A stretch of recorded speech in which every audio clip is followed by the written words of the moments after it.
sacrifice, and most of all, love of what you are doing. Those are the words of the legend Pelé, and they have never been more true. An unprecedented year with unfathomable challenges were overcome by these four teams.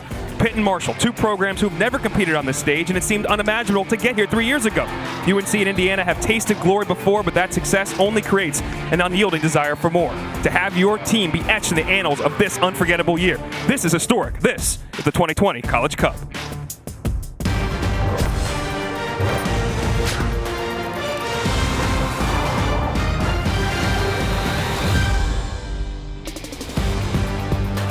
We are just outside of Raleigh and Cary, North Carolina, the site of the Men's College Cup, the first of two semifinals tonight. Two unseeded teams getting here, folks. The Marshall Thundering Herd and the Carolina Tar Heels.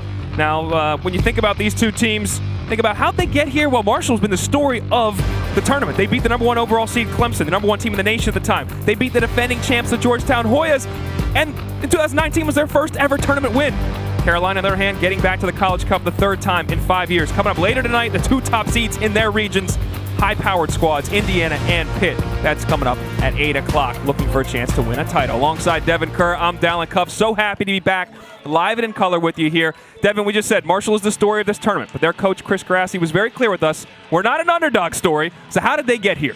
Don't treat them like one either. From a tactical standpoint, Dallin, this team, chameleonic in nature. Defensively, they are so good at tweaking themselves by removing the opposition's best product moving forward, but not to a fault on the offensive side of the ball. They still explode with their assets going forward. It's a little bit different for North Carolina. A couple of these guys were on that team in 2017 that made the College Cup run. That's one of them right there. Gio Monasdioka. Understand that it is very difficult to break that bond that you get with brotherhood. That's what this team is. They've been through the trials and tribulations of the 2019 season. They are back and they are flying. And on the other side for Marshall, it's been an outstanding year for Vitor Diaz. He is the player of the year, a first-team All-American. What does he bring to the Thundering Herd crew? Don't forget he was a Mac Herman semifinalist. Don't sell my man short, right? Tell me! And I talk about the tweaking, right? Offensively, his ability to drop down into the pocket, move forward with Milo Joseph, get Vinicius going on the outside wingbacks. He is the key to everything in the middle of the park for this team to have success. Cannot wait, folks. We'll crown a champion Monday night, but we're about to do battle in two semifinals here to have the chance to hoist that trophy. We didn't even know if we'd get here. We are here. The 2020 College Cup kicks off next.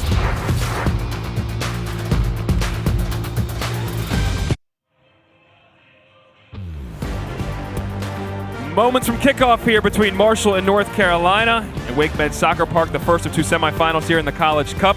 Let's take a look at the UNC lineup, unchanged from the team that beat Wake Forest, the #5 seed in the Elite Eight. Devin, what jumps out to you? All starts with Alex Murr on the back line, the goalkeeper that leads this team from back to front. Watch Carvanian on the outside, Mark Salas. There's a good balance there, the way the attack going forward. We talked about Monasdioka. Santiago Herrera has to stretch this back four of Marshall, especially the way that they go. But it all comes down to Joe Prickering on the inside and his ability to combine with Tim Shells. Carlos Samuano, in his 10th year as UNC head coach, won the title back in 2011 in his rookie campaign. Only the second coach to ever do that. Let's go to the Marshall side of things now. Chris Grassi's crew also remains unchanged from the team that beat Georgetown in the Elite Eight.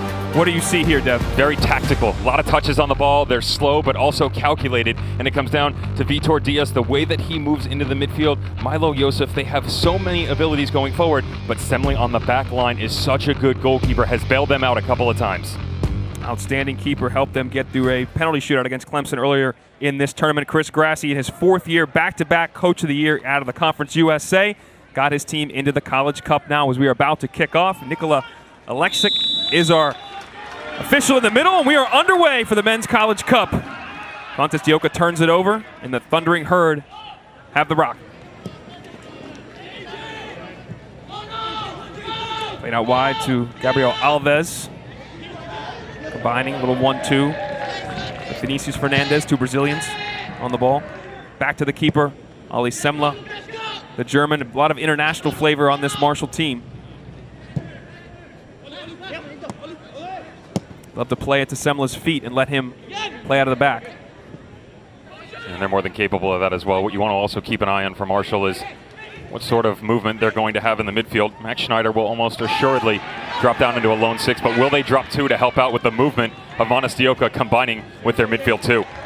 Jonathan Jimenez dispossessed on the sideline, but then Santiago Herrera could not hold possession. The senior UCLA transfer turns it over.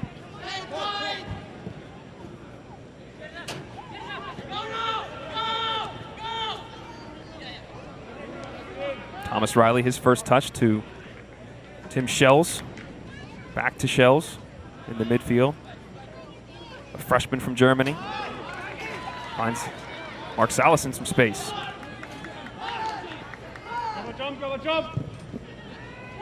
Herrera looking for Montez Dioka, picked off. Nice step by Jan-Erik Leinhos. Kev, how do you handle the nerves in a situation like this as you start a College Cup game? Don't mess up. Well, your work here is done. I'll see you later. See you guys 90 minutes later. It's very difficult, to be honest, especially with the wave that they had to ride in their semifinal matches as well, right? The teams that they were up against, you think about the delays that some of these teams had to experience coming back from the weather, but you're here for a reason, right? And it's real easy to let the lights, the glitz, the glamour overwhelm you. Just look right in front of you. You know, everything that you've been able to put in a repetitive nature the entire season, that's why you're down to one of these Final Four teams. Start simple, couple passes together, good communication. The game will build on itself. You just need to figure out from a tactical standpoint, opening 5-10 minutes, are there any changes that the opposition has made that did not show up on video? Milo Garvanian plays with Lucas Del Rosario, first time cross, and Herrera couldn't quite get his feet right, made contact, but sent it north of the goal.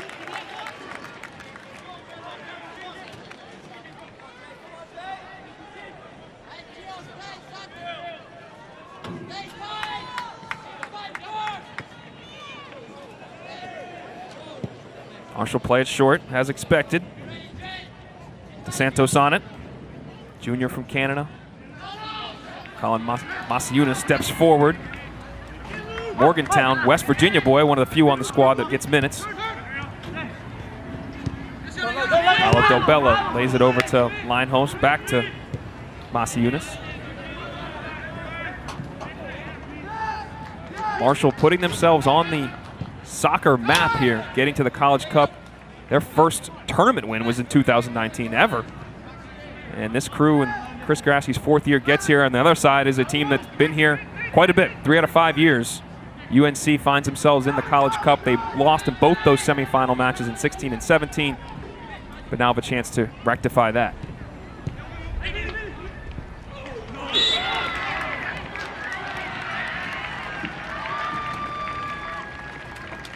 Down goes Vinicius Fernandez, fouled in the middle of the pitch.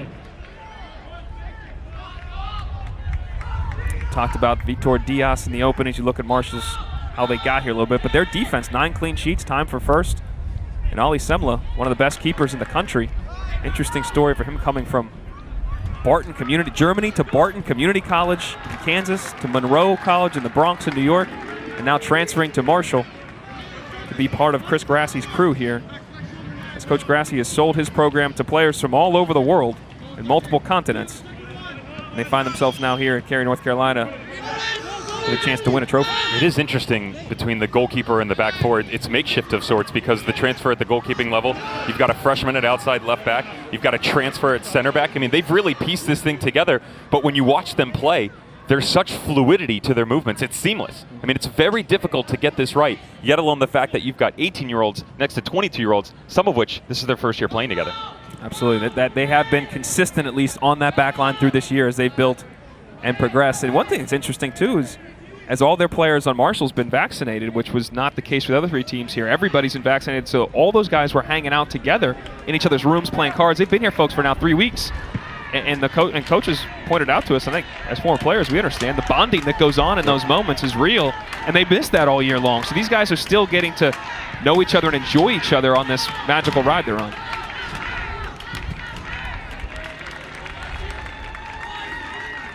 Off Jimenez for a throw.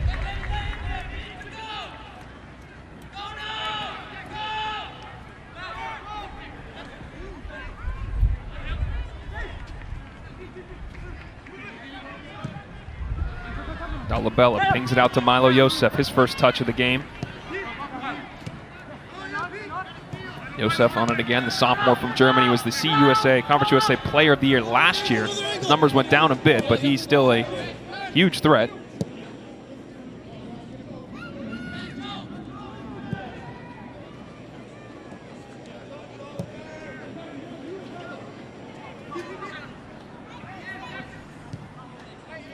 Check the middle of the field, Alan. This is one of the things I was talking about from a midfielder standpoint. a couple times already, we're seeing that long distribution, either 15, 20-yard ball out to the midfielder. They're not exactly able to swing it because they don't have enough distribution in the midfield. There's not enough space, and that's because of the way that Gio Montestioco drops down into that pocket. I talked about his space right there, just receiving it, because he cuts off the outlet pass to Max Schneider and Dolabella, and that's where you have to start to tweak a little bit. You have to take a little step forward. The two drop a little bit deeper. You got to play off of each other, and so far, they just haven't been able to do it. Montestioco picks it up, knocks it back to Joe Pickering, who you mentioned in the top of the show, and there's Thomas Riley, who is now a starter since Matt Constant got drafted 50th by Sporting KC in the MLS draft. Constant played in the fall, folks. Obviously, the ACC teams played all their fall games, and a number of players were drafted out of that conference, a record 12. Many of them chose to go pro, and they are in those ranks right now, and Riley stepping in Constant's stead.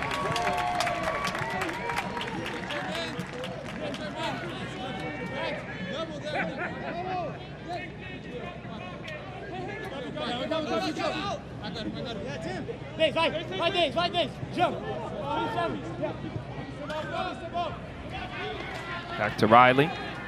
Over to Filippo Zatarin, transfer from St. Mary's. He was West Coast Conference Defensive Player of the Year last year. Multiple all-league player, wanted a bigger challenge, wanted a chance to play for a title, he told me earlier in the year. Well, he's got that chance now here at Carolina.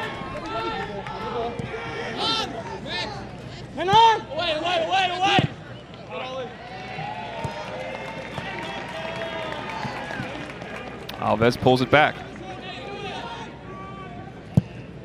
Obviously, the first of two semifinals here tonight. We are playing to play Monday night as we crown another NCAA champion, both men's and women's soccer. For more information, go to ncaa.com, your official online home for all NCAA championships. The women's field was whittled down to 2 last night. It is Santa Clara taking on Florida State. That game will start at 5:30 on ESPN2. Our game on the men's side will start at 8 p.m. on ESPN2. Teams TBD. Falls to Del Rosario. Montestioco, a little bit of a heavy first touch, but he's able to control.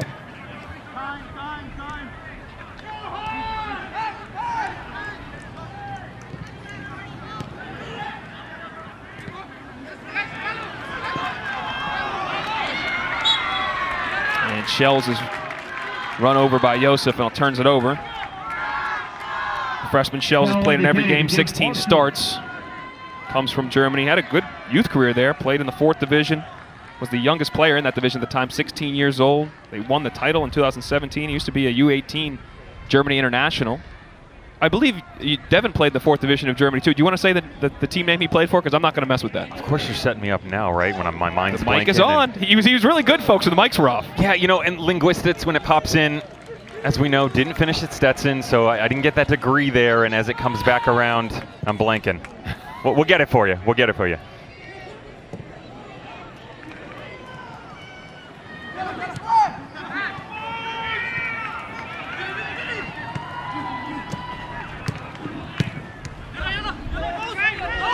Nice move by Linehouse.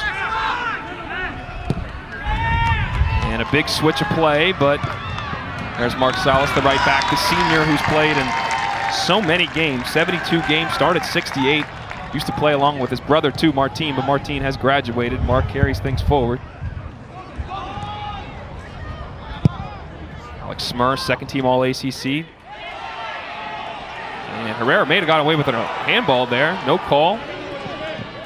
Marshall fans and players upset. Herrera. Milo Garvanian on it. Montestioco, 3rd team All-American. The turn by Garvanian, getting end line, playing it ball in. Del Rosario holds it. Montestioco, first shot, save Semla. First time Ollie Semla called it to action. They had Montestioco on the initial ball. They pump fake it here. It's a great ball whipped in, and watch the secondary one. Montestioco just sitting at the top of the 18. It's got to be first time. Now they get a second chance from it off the deflection for sure, but if they drop it in first time, he's got the entire 8x8 to work with. Garvanian, somebody to watch, getting up and down that left wing. Number 22 has 4 assists on the year, but 2 assists in the 3 tournament games already. And he's particularly good off his dead piece delivery, which UNC scored 9 of their 20 goals this year off of set pieces. You cannot give them up in dangerous areas. But that one off a live play, almost broke the deadlock.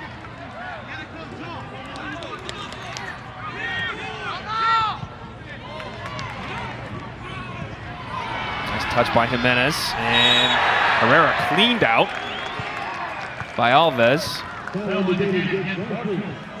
Third foul of the match, and there's still a Marshall player down.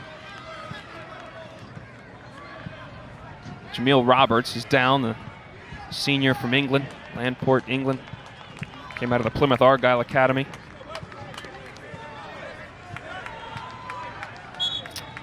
This Carolina team is very different than we've seen teams in the past. Their 2019 club, Devin, as you mentioned, was picked to finish first in the league. Hold on a second, as Pickering might have a chance to get a shot away. This team maybe not as flashy, maybe not as many pros, but without a doubt, they are talented and tactically astute and tough. Well, it's different as well. It's the best analogy you can make, Dallin, is kind of like when you go to watch an all-star team, right? Sometimes that ability to build and backtrack with each other and help each other out, it just isn't as present. So when you get guys that are maybe down in the trenches with each other and there's not all those personalities, people jumping off the page saying, hey, look at me.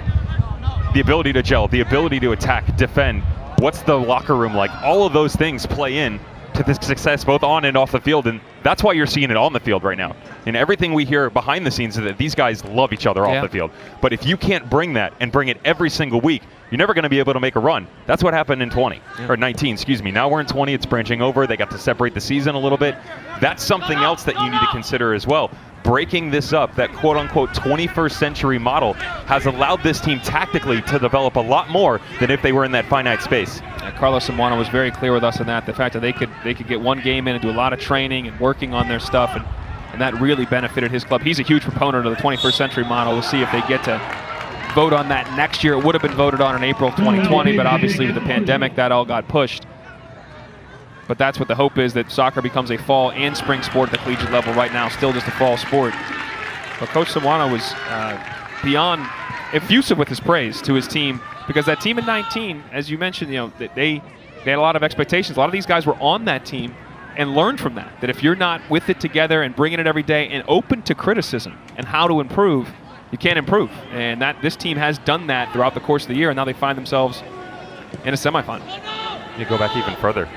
Monastioca. You look at Milo at left back, right? You look at Pickering in the middle, what on the transfer, of course, but Mark Salas at right back. They were part of that cup run in 2017 as well. So you've reached almost the highest of highs, and then you come down to earth real quick, and then all of a sudden you're at an institution that excels and expects greatness. When that doesn't happen, you have to set a new standard and a new precedent. They've been able to do it this year. Job still to be done, though. Yeah, 19, that was the first time they didn't make an NCAA tournament since 2007. And you mentioned the excellence of North Carolina. I mean, they've got, and flag does go up. Justin Howard, the near side AR, says Jameel Roberts was just a little too quick on the draw.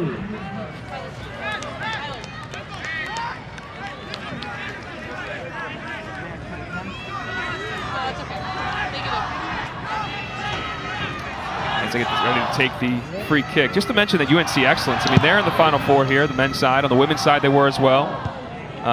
But you look across, I mean, field hockey wins another championship. Women's lacrosse is a top overall seed. It's the excellence in which North Carolina operates, and Carlos Samuano and his team players told us, that's why we came to Carolina. We expect to be great, and we want to be surrounded by the excellence. And Coach even says, being around those coaches, Anson Dorans on the women's side for soccer, Karen Shelton. Both these people that the field's already named after, they're still coaching, Karen Shelton and Anson Dorans. That's how good these programs have been, not just for 5 years or 10 years, but decades. And Carolina men's soccer's on that same level. Oh, heavy touch by Smurr. Gets out of some trouble, though. We do have about 2,800 fans here. That is the max number you can have, and they did like that move by Smurr. I'm not sure Carlos Samuano did. There's a tackle. Yeah. And then Roberts cleared out the other way by Salas.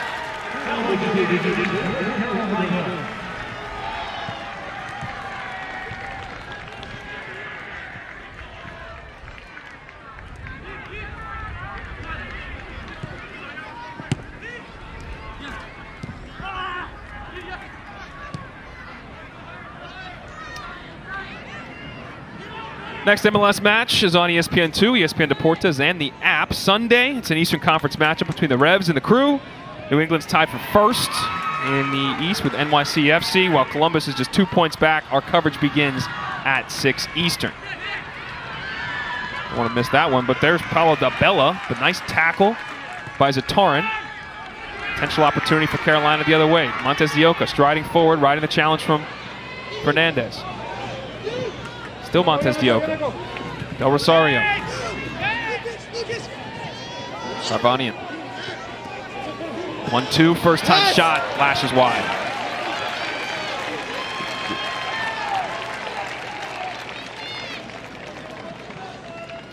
You're doing some gesticulating over there, partner. What are you saying? I'm getting upset to some of the decision-making that's going forward. They get lucky to get this off, to be honest, because in transition, Montez de Oca has a boatload of space on the right-hand side. He's got the overlapping run, but he cuts back in. It's that tunnel vision that sometimes as an attacker, when you're not on the ball a lot, because he's chasing a lot right now defensively, and they're doing great work, but when you're not on the ball a lot, the selfish side of you, rightfully so, starts to take over. Steps in, turns, doesn't pick his head up all the way, and then he stays on this near side of the field. They're lucky to get that strike off, but if he peers open, he's got the entire other side of the field to work with.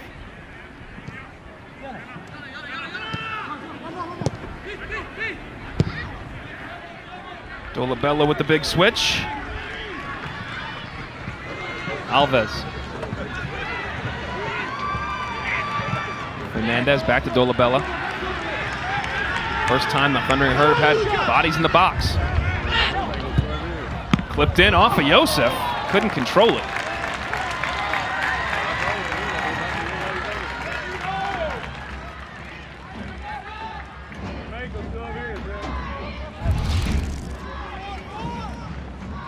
Let's talk about second chances on the other end, getting lucky to get it off.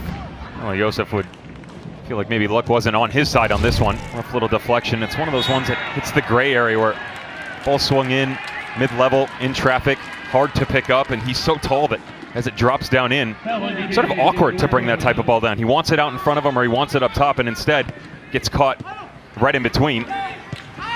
This team definitely lacking in the final third right now, and there's a handball. For me, it still goes back to the build-up. And a second ago, you talked about me, throwing my hands around a little bit. Gesticulating, yes.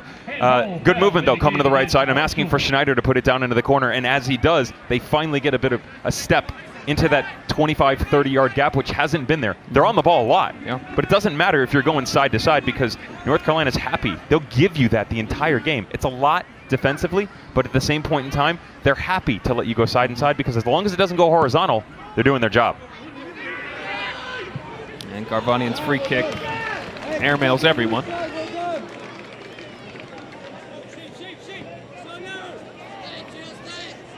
To your point, Marshall yet to get a shot today. They average about 16 a game. 28 goals on the year. Somewhat misleading. 10 of those came against WVU Tech, who is a NAIA school that they punished 10-1. But a talented team nonetheless. UNC has only allowed 2 goals in the first half all year. One of those was to Wake Forest in the Elite Eight game. They came from behind and beat Wake, the 5 seed, 2-1.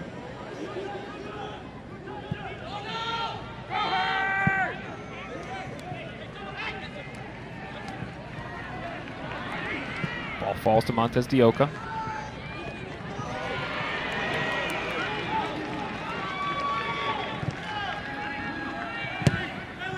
This passes off. And heavy tackle there by Fernandez, junior from Sao Paulo. 6th foul of the match already. Been a bit of a physical game here. He's throwing the weight around for sure, and to be fair, most of the guys from North Carolina have been on the rough end of it. The way that they've moved their shape up top, Marshall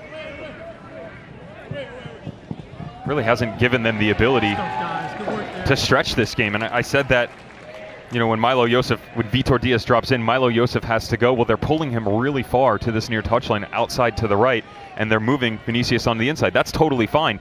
But when they both go down into the pocket, Milo's out here on the right. There's no combination play at all. So he's stuck here as the lone man looking for support, even just a second ago. Ball comes to Smur. He's got to clear it out. We were almost in play.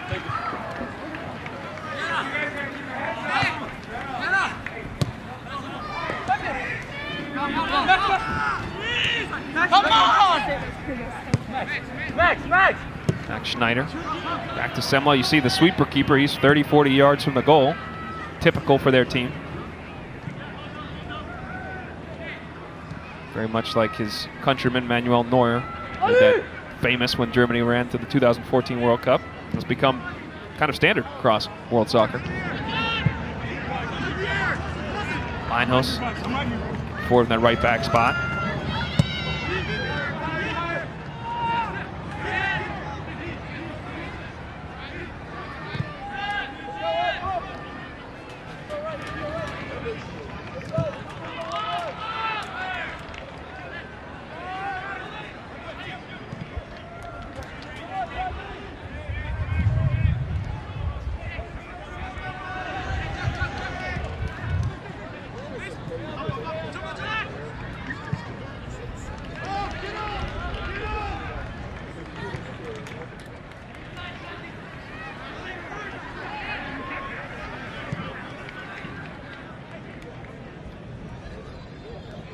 Dos Santos, the Duquesne transfer.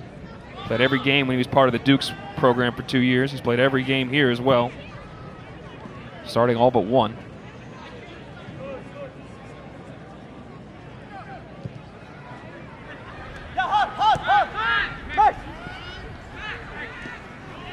Shells gets in, dispossesses Schneider. Herrera sees Semla off his line. Gets back and makes the save.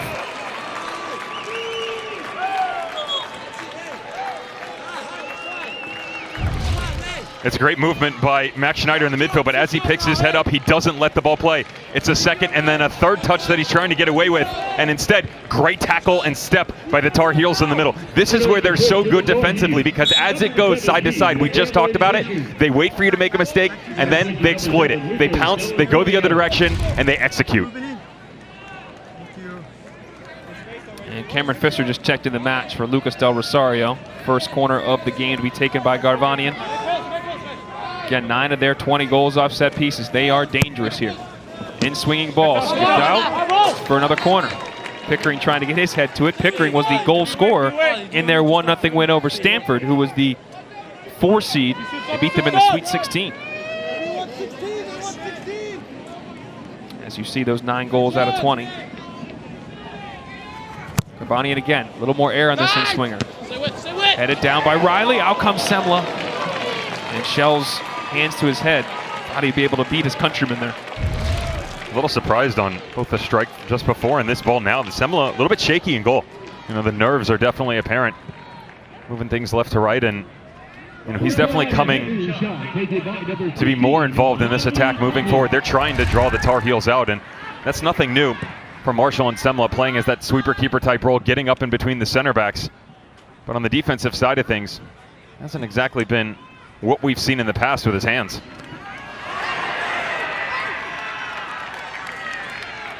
A lot of contact there. No call as Alves comes in hard.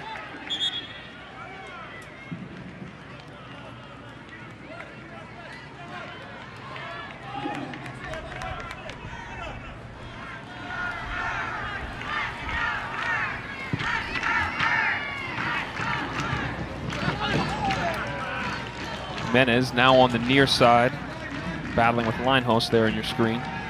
Since Fisher came on, they switched spots. Switch wings, I should say. Herrera able to turn. Shot. Just wide. The Venezuelan, the senior, very active early in this game. Their 4th shot of the match. Marshall still yet to challenge Alex Smur, the keeper on the other end.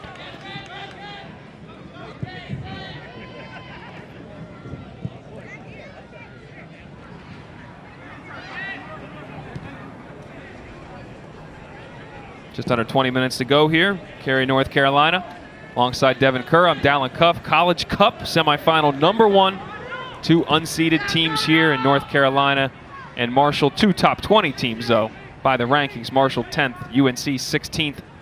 Looking for the right to play Monday night in the winner of the Pitt, Indiana game, which we'll see coming up here at 8:30 tonight.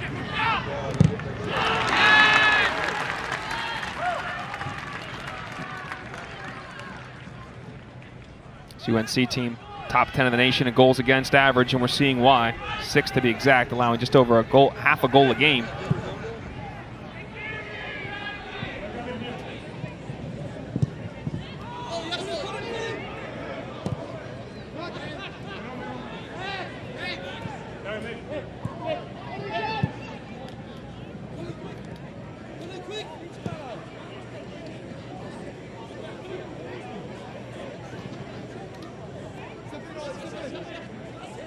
Semla directing traffic.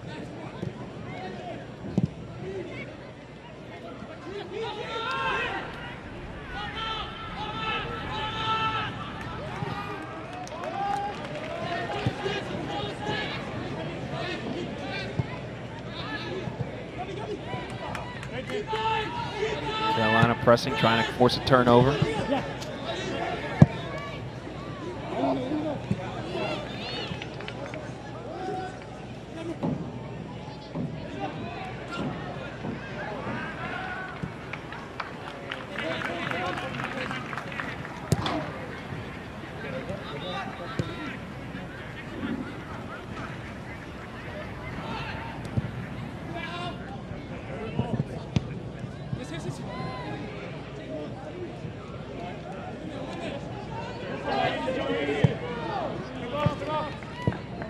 Fisher wheeled out of some trouble.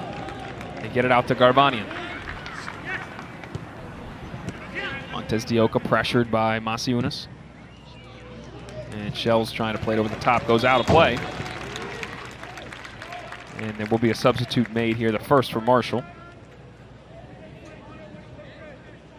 Let's see who's making their way into the pitch. João Souza, another Brazilian, Cuiabá. Played the Orlando City SC Academy, though. He comes on for one of his countrymen, and Vinicius Fernandez. Don't be surprised if they start to push Milo Yosef a bit higher now, Dallin, because they need a point man up top. And traditionally, when João Souza comes in, they will look into a more of a kind of a four-man front when they go on the offensive side of the ball. Talked about the midfielders, but this front line right now, progressing from the midfield into enemy territory, is really struggling, and it's all because they don't have a presence on this back line. It doesn't matter, again, as they maintain possession, it's not purposeful. You know, there's a lot of chasing going on by the North Carolina Tar Heels. They're recycling, they're going the other direction, but they lack the presence up top, and sometimes you just got to keep teams honest. You get a big body up there, knock one up and play off of it, and right now, that would get you out of your MO of this build. Now, this build is what got him here. Yeah. 100% for Marshall, but it's not working. And Chris Grassi was very clear, we're going to do what we do. Well, they're doing it right now, struggling a bit. Their fans are trying to bring him into it. I don't know if you can hear the chant, "We are Marshall." There are, you know, again, just under 3,000 fans here. And this town, this city of Huntington, and all their alums have really come out. They had a Zoom call with Chad Pennington before the game, a former Jets quarterback. There are rumors that if they win this game, Pennington will be here, as will Randy Moss on Monday night for the championship. And potentially, all right. Matthew McConaughey makes an appearance as the former coach in the great movie We Are Marshall, telling that heart-wrenching but important story. And they're trying, this community really has come behind these young men. And again, a lot of these young men from all over the world have come here. And Chris Grassi's very clear. He's from Newcastle. He's a British national, became American citizen, and said, hey, we are part of the social experiment here. We are what diversity is supposed to be about, from all these different places, coming together, being part of the community, and we love this place. And they're trying to represent them and put them on the soccer map and bring them back a title.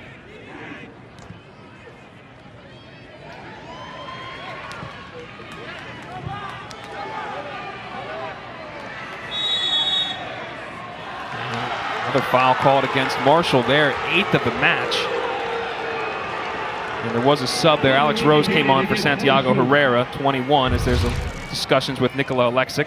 It's really difficult for Emil Roberts to get this right, because as he comes up over the top, I mean, you can't just get off of the player. Now, 100%. This is Riley Thomas's ball, and I get that. It's a good tackle from the Tar Heel center back, but as he starts to move forward, almost impossible for Roberts to get out of the way.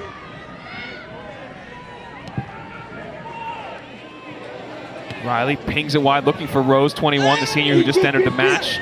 He was their leading goal scorer back in 2019, 21.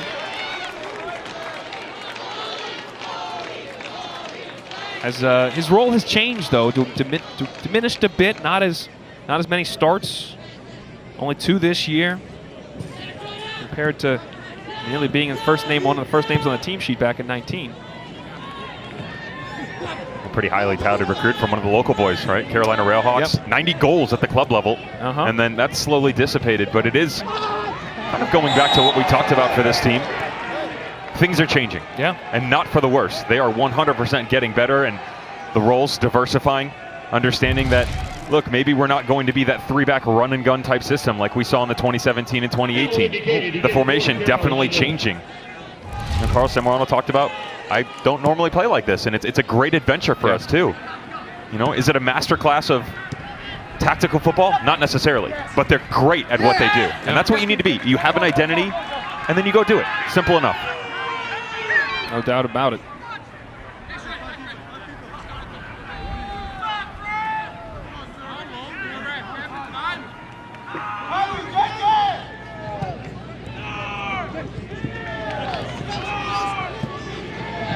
Back to Garbanian, his head is up. Tries to slide it into Jimenez, dispossessed, and now maybe a transition opportunity for the Thundering Herd.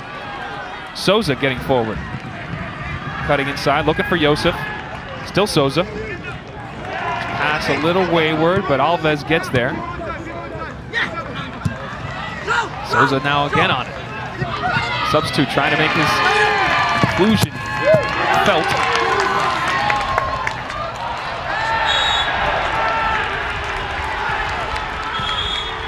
And another foul, and Nikola Alexic's gonna stop play here and have a little conversation with Dolabella.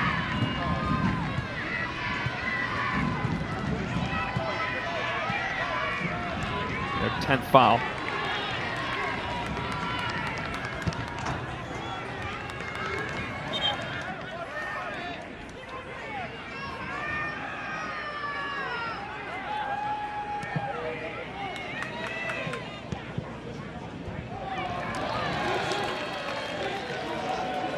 Out off of Cameron Fisher. Sophomore seen his role increase in recent weeks. His minutes have gone up each of the tournament games.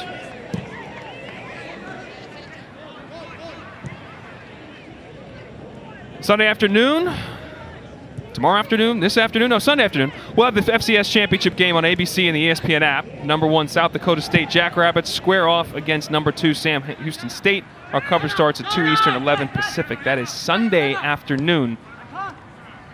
2 Eastern, 11 Pacific. FCS action coming your way on ABC. Picked off by Fisher.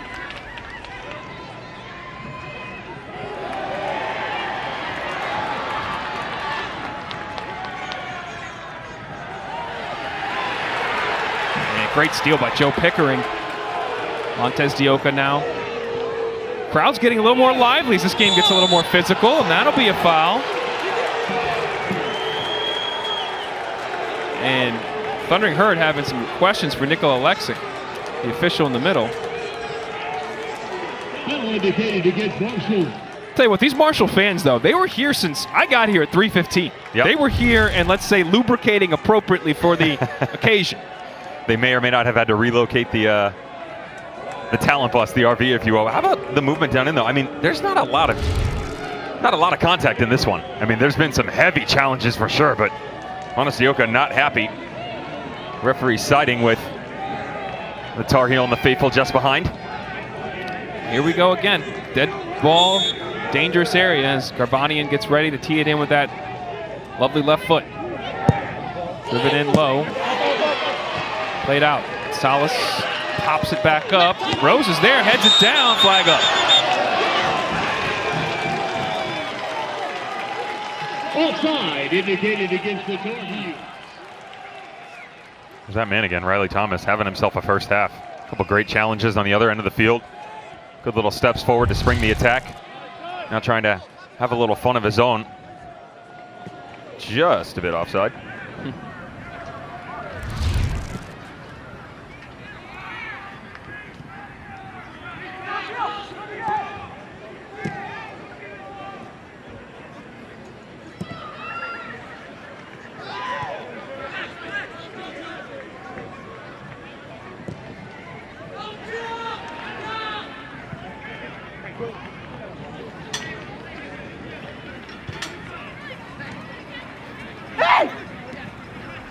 Snyder. Maxi!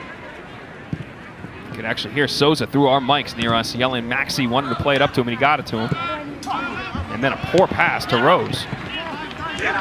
Shell's head up, driving into the midfield, and he's fouled late by Diaz. Diaz, we've said Diaz's name maybe two or three times all game. The first team All-American.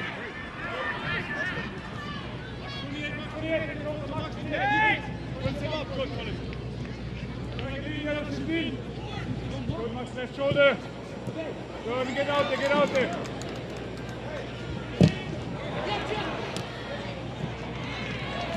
Falls to the feet of Yosef. Dolabella.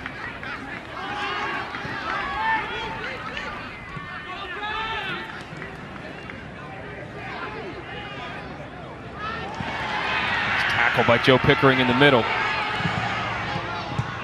Up to Yosef.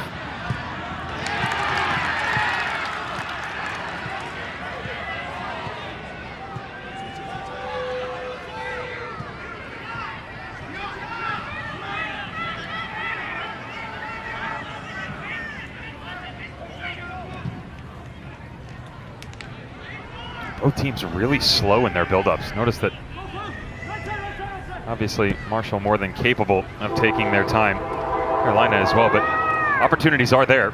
Just not exactly pulling the trigger when the decision needs to come time. You know, this side-to-side stuff is all well and good, but when those little windows do start to open up, Monastioka dropping in, a little movement down into the corner. You know, Cameron Fisher came on.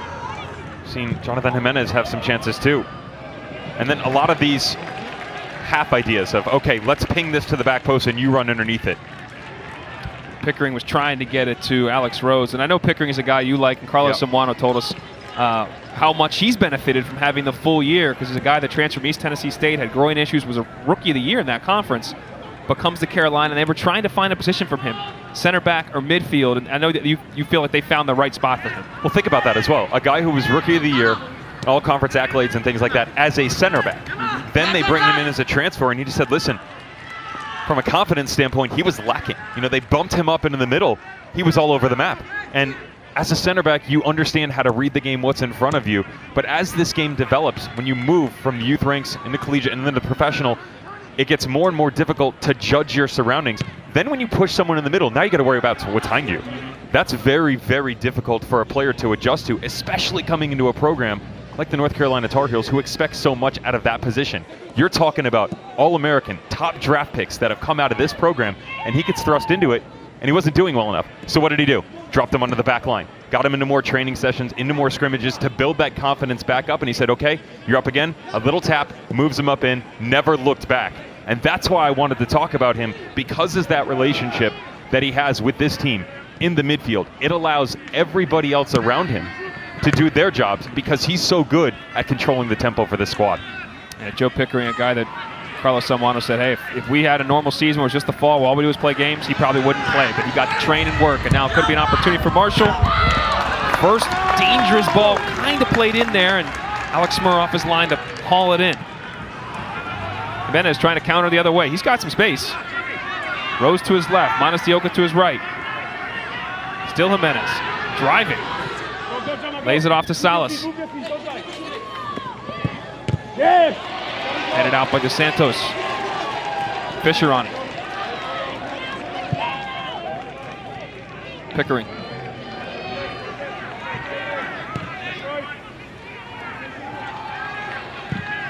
Shells trying to spray it out to Salas. Former FC Dallas Academy product brings it down. He was drafted by that club in the MLS draft, but stayed here at Carolina. His ball goes in harmlessly. Linehouse on it. Arbani keeps it in. 1-2 with Montez Dioka. He's got an opportunity for a shot. He waits. And now turned over. Good step by Pickering. Oh, good move by Pickering. He'll take a shot, deflected. Nice defending by Masiunas. Third corner of the match for Carolina. Things picking up under 5 to go in the first half. Yeah, great job by the Tar Heels to move this all the way back around. And how about the step? Guess who? Joe Pickering right in the middle. There's the ramjet right through everybody. That big body of his, that's just like you see out of a center back coming off the back line. Said, oh, by the way, you're going to give me all this greenery? I'm happy to take it. Garvanian over it. Montez de Oca short.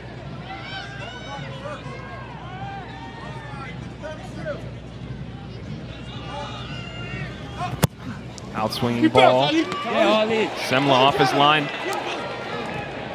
Poor clearance there by Souza. Garvanian knocks it down to Gio.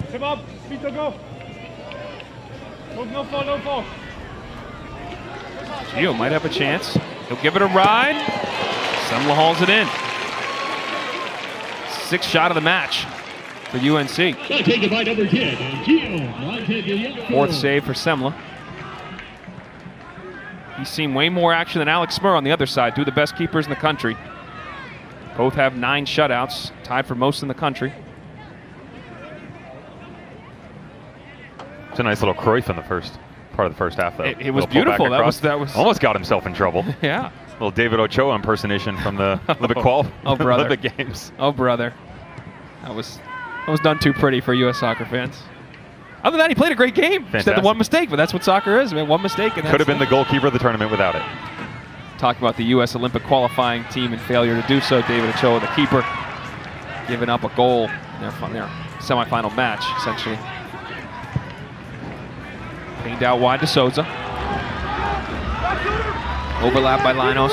He will play him. Low ball played in. Defended well by Zatarin. Linos back heel to Souza.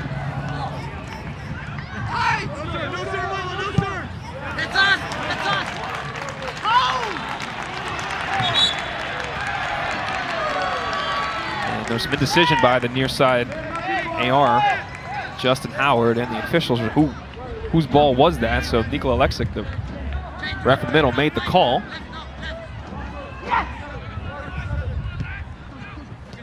Diaz leaves his ball short.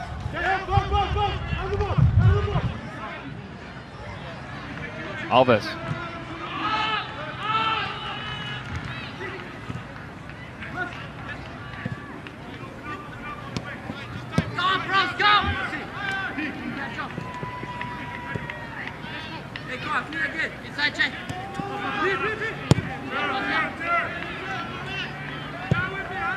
Good ball. Good switch by Dolabella. Josef on it. 1v1 with Salas, getting help from Fisher. Schneider tries to dink it over the top, but couldn't connect. But better ideas, though. And I talked about that presence up top, or lack thereof, from not just Milo Josef, but Marshall in general. You have to switch up, not your tactics, just your impression moving forward. So what does that long ball do up over the top? It stretches the back line of North Carolina. You have to move across, and then everybody else has to follow suit. It's like dominoes. You ping one, they all start to follow. When that long ball comes over, everything else starts to open up around it, and then you can start to pick and choose which opportunity you want to take.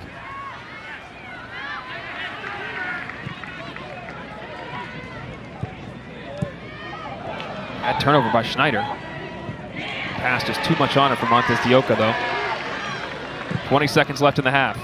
Garvanian picks it off. One final charge for the Heels.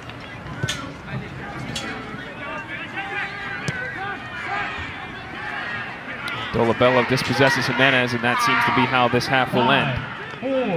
Your thoughts on the first 45, Dev? Not surprising that Marshall danced on the ball as much as they did. Very surprised that they didn't change their movements going forward. I talked about their ability to disrupt opposition because of the way they tweak themselves. They haven't done that yet. North Carolina, fantastic defensively. Almost to a point of a fault when they did start to move forward because they didn't stretch the field, because Gio was too deep. Carlos Samuano will understand that, yes, we have to be good defensively, but we have to have the balance and the presence when we go forward. They're lacking. No shots yet for Marshall in the half. That's the first time it's happened this year. Carolina controlled most of this game so far, but that's worth a break right now. 0-0 between Marshall and Carolina. When we come back, we'll be joined by Marshall coach Chris Grassi. It's his first experience as a head coach in the College Cup. What did he see in the first 45? What's got to change? Devin says things have to change in the second 45 for them to be more effective. We'll see what they're writing up. We'll ask him about that next. Come back here from Kerry.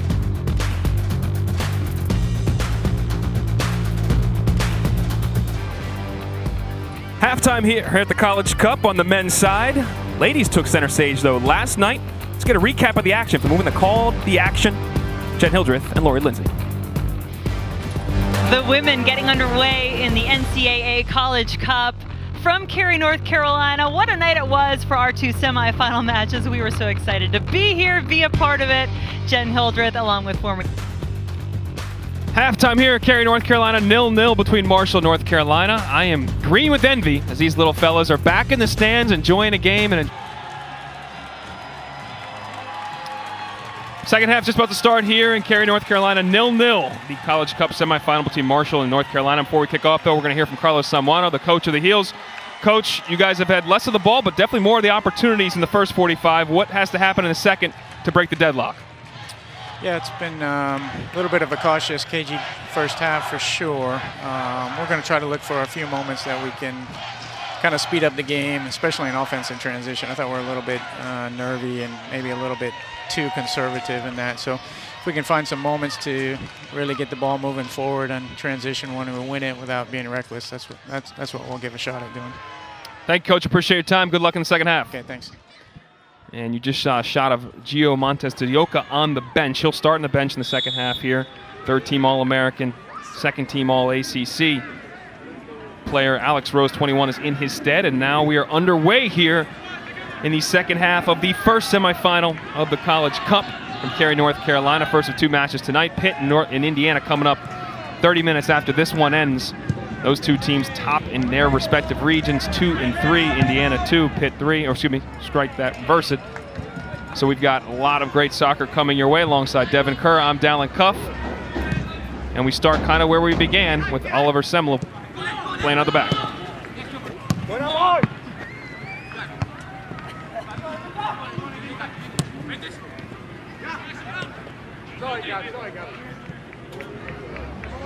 DeSantis back to Semler. First goalkeeper of the year in Conference USA.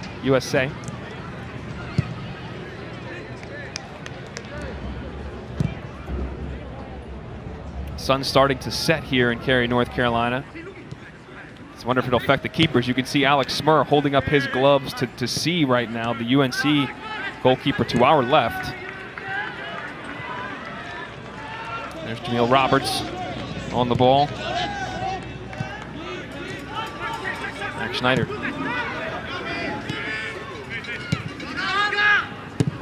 Picked up by Del Rosario. Herrera, heavy first touch, took him away from goal. Able to get it to Rose. Rose pops it over to Del Rosario. Poor control, turnover.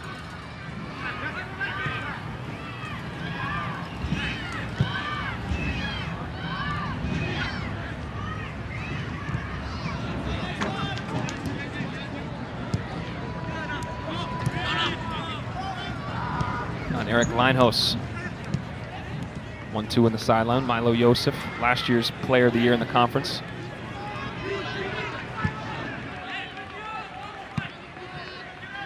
Gabriel Alves.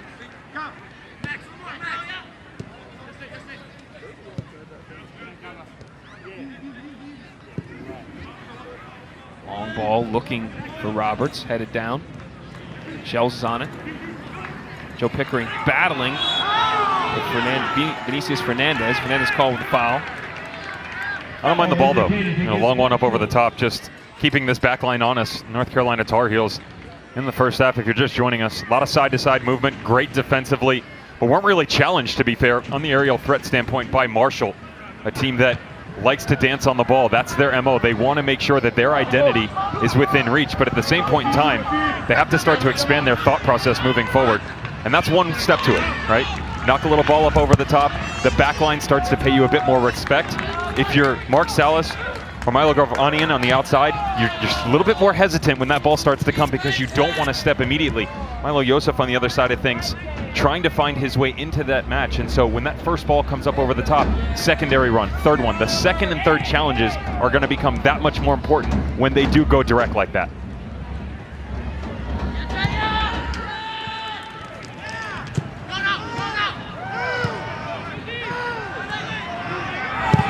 Semler pressured, gets rid of it.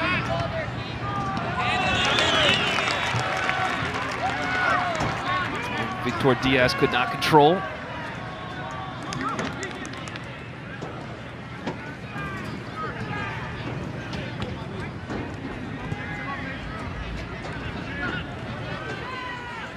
Pickering to Riley. Del Rosario tries to switch it to Jimenez, takes it back a little to get it. Nice pass by Jimenez. Galvanian, first time ball. Out to touch for a goal kick.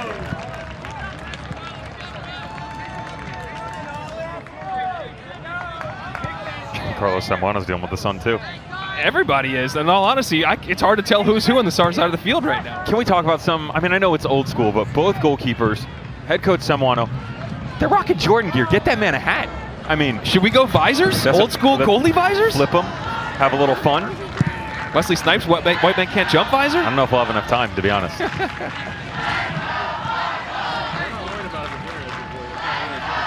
Seven left far off his line, trying to clip it over. Del Rosario reads it nicely. Headed down to Herrera.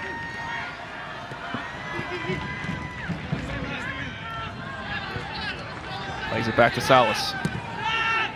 Shells. Riley Thomas, excuse me. Ennis tries to draw a foul. The Marshall faithful not big fans of that. How do you feel about that? Smart play, or you don't like that? It's the three-point shooter waiting for the jump to come into him, right? We're going to go right to hoops? Yeah, that's true. I figured I'd work in, right? I mean, it's one of those difficult things, like the laws of the game. We all know that he stopped on purpose and stopped right in front of the runner. So defensively, you're starting to track with him. You're just supposed to stop your run all of a sudden because, I mean, it's obstruction, to be fair, because you're both running towards a ball that's nowhere near you. I hear you. It's James Harden, though. That's a call. That's a foul. Well, to be fair, I didn't write the rule book, so I don't really get a vote here.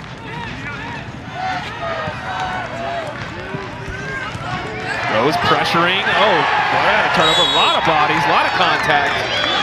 And that's going to be Masiunas, the junior. 13th foul of the match, and Nico Alexic's going to move the ball back. You do wonder at what point in time, by the way, with the challenge, and I understand that it's not a heavy one, but given the fact that these fouls are starting to tick away, they add up. Where's the card coming? I mean, at some point in time, you got to step in and go, I've had enough. You read my mind, because I said he stepped in. I thought he was going to say he was going to brandish a card or a talking to. He didn't do any of that. He's moved the ball back. So here we go. Garvanian looking for his third assist in the NCAA tournament. Driven in. Rose almost there. Just over the Chapel Hill native's head into Semla's wanting hands. This kid's got a silky smooth left foot. Watch this ball right up on a platter into the danger zone. But again, Semla off his line. Heck of a decision to come into traffic, and he does it with ease. You know, arms out the entire time. To be fair, there is a little bit of pressure, but not enough to challenge the goalkeeper because the ball can't be any better than that. Garvanian's been great. 4 assists on the year, 2, as I mentioned, already in the NCAA tournament in 3 matches. Let me ask you this, as Vitor Diaz tries to run down the ball there, 31 for the Thundering Herd. Player of the year in the conference, first team All-American. He's been dynamic all year. We've said his name like 3 times. How does he get more involved in this game? He's got to start to step out, just like Marshall does in their movements going forward. They have to step out of their comfort zone. They haven't experienced this yet. Defensively, I understand the stalwarts that Georgetown are. I thought they were going to come back and win this thing again. Yeah. But you have to evolve, and they haven't done that. And so his ability to read the game, to drop down in, to get on the ball more is why he is the player that he was, why he gets all the accolades. But he's not doing it right now because he's just doing what he thinks he should be doing instead of getting out of that way. You know, he needs to start to branch out to the left a little bit. It's funny, I wish I could show my book. I've got my scribbles when I look at tape on all these guys, my arrows here and there. Depending on the matchup, I use the word chameleonic in the open, right? Unbelievable word. Yeah. Top 3 word I've heard. Couldn't work it in the SATs, by the way. But I talked about how this shape-shifting team always finds a way to tweak, both defensively, yet still be good going forward. They haven't done that. They haven't moved him out to the left. They haven't combined on the wing. They haven't dropped him a bit deeper. That also stems from the midfield shape as well from their 2 holding midfielders. So it's a ripple effect that has worked its way through. That's why he's absent. was an outstanding explanation from our guy Devin Kerr, and the use of Chameleonic. I mean, we got some high-level stuff happening here. Let's see if they listen to him on the pitch. Del Rosario on the ball. He's trying to flick it ahead to Salas, who's in front of him. Vinicius Fernandez.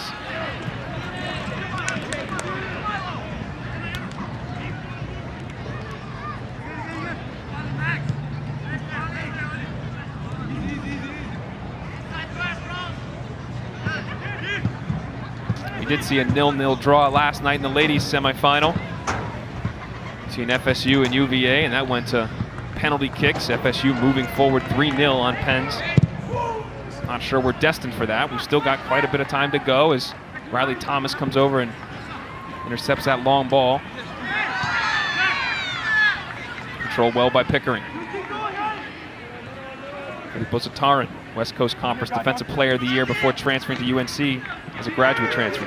Turnover. Fernandez. Oh, tried to slot through Joseph, but great play by Zatarin. Could be a counter the other way. Salas, head up. Defended well by Alves.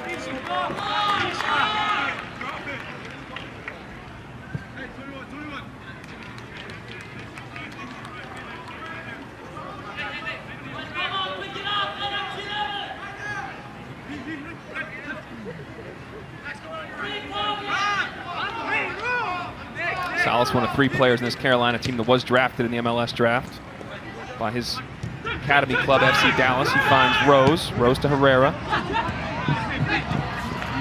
Intercepted by Dos Santos. Roberts goes down hard.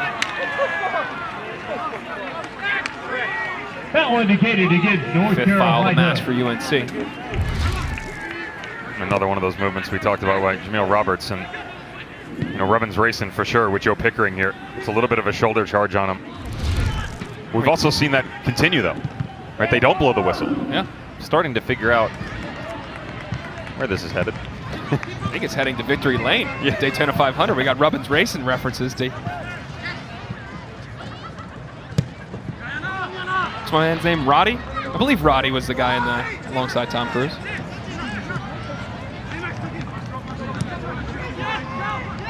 Pickering pings it out to Del Rosario. 1v1. Hits end line, curls it back post. Menez was late there. Linehouse thinks it over his head. Able to clear it.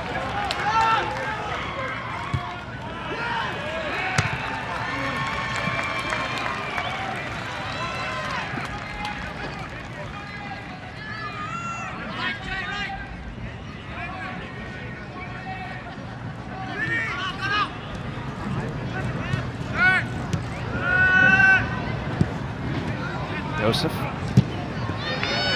There's Pickering again. Middle of the pitch.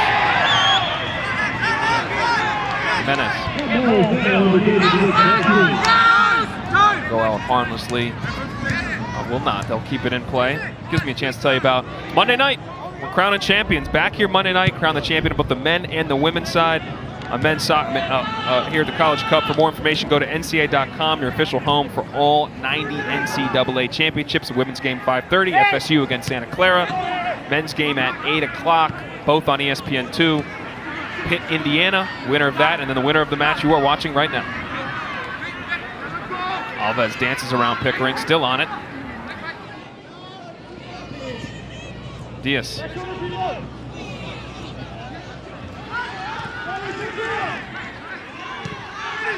Shells left something on Schneider there.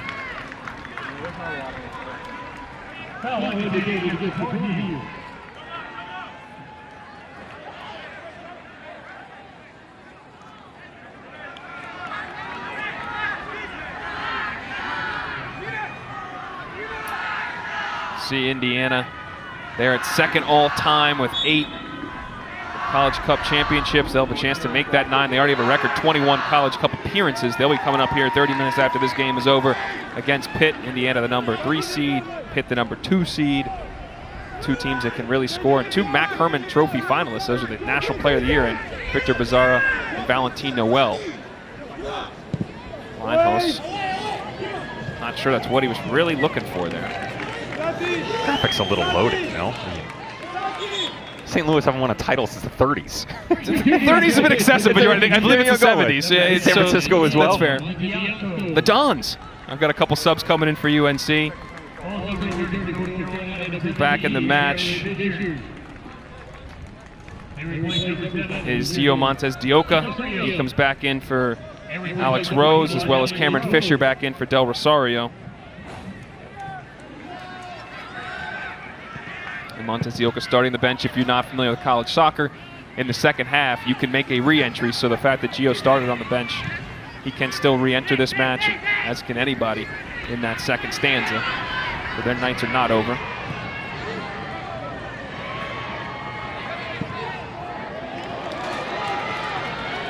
Joseph on it.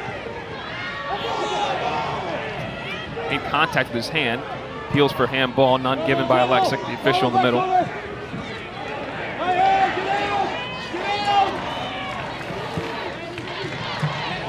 Balls to Joseph. Looking for Diaz. There it is! There's the breaking the deadlock! Roberts does it again! He had the game winner against Georgetown and falls to him. And could he do it again and send them to the final?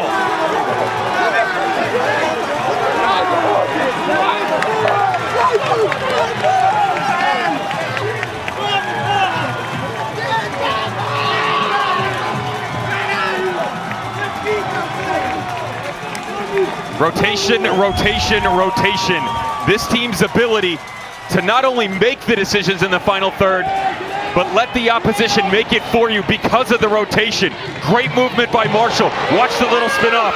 Sexy little ball through to Joseph. Can't find the combination play, breaching the top of the 18, but as this ball comes square across the 6, watch the reaction time as it bounces back off. Great reading. There's a little dummy. Little back post run, all the time that you need for your player of the year and an All-American. This thing's on a silver platter. Have a cup of tea and just bury it. Cup of tea for the Englishman, the same connection that sent them through against Georgetown. Diaz assisting on Roberts' goal in the 70th minute there. Diaz assisting on Roberts' goal in the 60th minute here. And 1-0, the Thundering Herd are up. And a chance to continue to knock down Titans in college soccer. Clemson first, the number 1 seed, number 1 team in the nation. Georgetown, the defending champs. Now do they have Carolina in their sights, a team that's been to the College Cup 3 times in the last 5 years. This is the first time Marshall's ever been on this stage. Diaz feeling himself. Welcome to the game. Hello, Diaz. Welcome.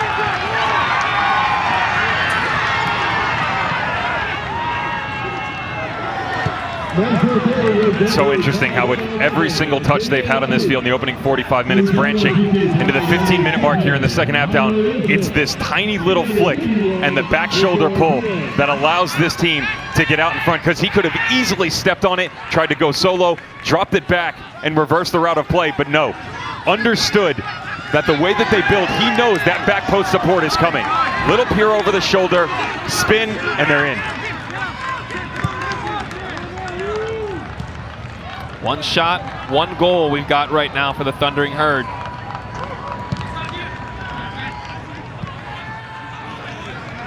Fans loving it here in green. There's quite, I mean, I don't even think it's an even split between green and light blue here. Only 30 minutes from Chapel Hill, just under 6-hour drive from Huntington. A lot of fans made the trip to possibly see this team go into the championship game Monday night. A lot more watching at home. I know a couple of my fellow Eastlake High School graduates, Neil Hildebrandt, James Carr watching, former Marshall players as well in their soccer program.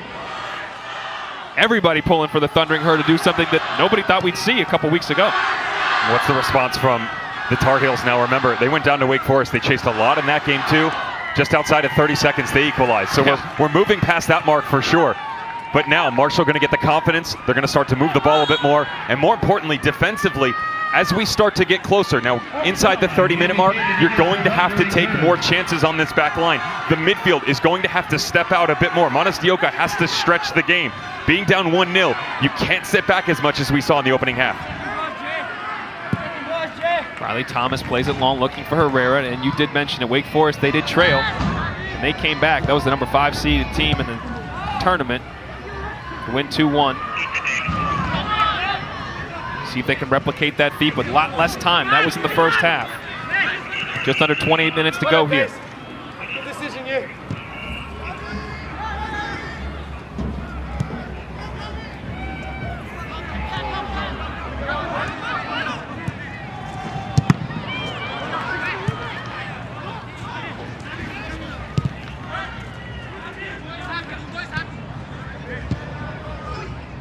Salas picks it off. Pickering tries to go 1-2. He had space in front of him. See you shaking your head there, Mr. Kerr. What are your thoughts? Well, the decision-making that Colasemuano, or lack thereof, that he talked about at that interview was, you know, we just need to be a bit more calculated when we go forward. We need to have intent. And just like Marshall, the chances are there. You know, the space is there. So you turn, little pick over the left shoulder. Instead, everybody stays isolated in this one spot, and they're rattled right now for sure. You know, going down 1-0 is fine, but the fact that in their response, they've had a couple opportunities to take a couple of touches, you know, play the combination play. Let's start to look to switch the field a little. Simplistic in nature, but they're not doing it. Thomas looking for Fisher. Nice work by Jan-Erik Leinhos.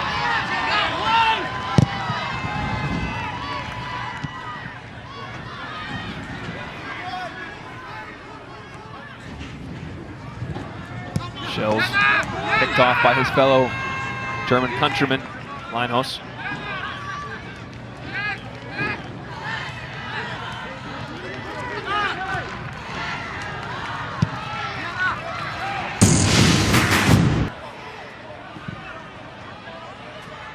All stays in play.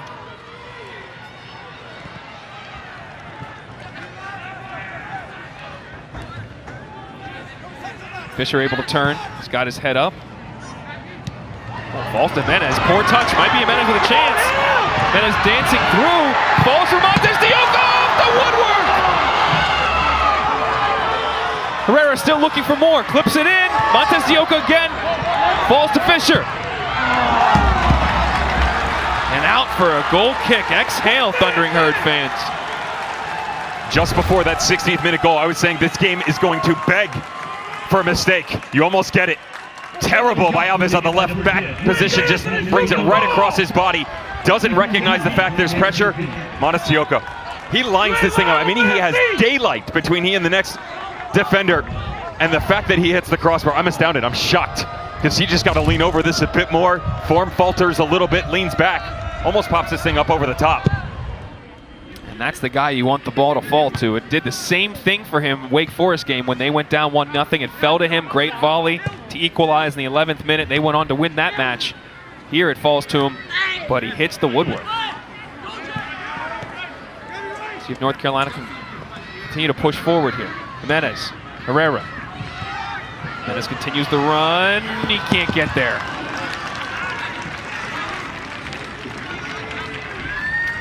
Let's take a break, tell you about MLS, our next match on ESPN2, ESPN Deportes, and the app Sunday. It's an Eastern Conference matchup between the Rebs and the Crew. New England tied for first with NYCFC, while Columbus just 2 points back in the East. Our coverage begins at 6 Eastern. It's big stuff for MLS, huge stuff for La Liga. 8-year deal with ESPN, the new home of the Spanish League. Soccer on ESPN Plus and all ESPN platforms, a place to be now.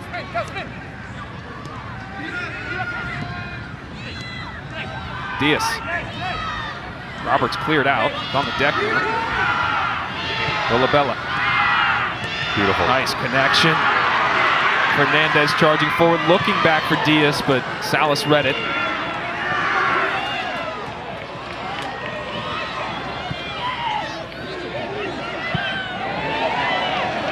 Leinhos.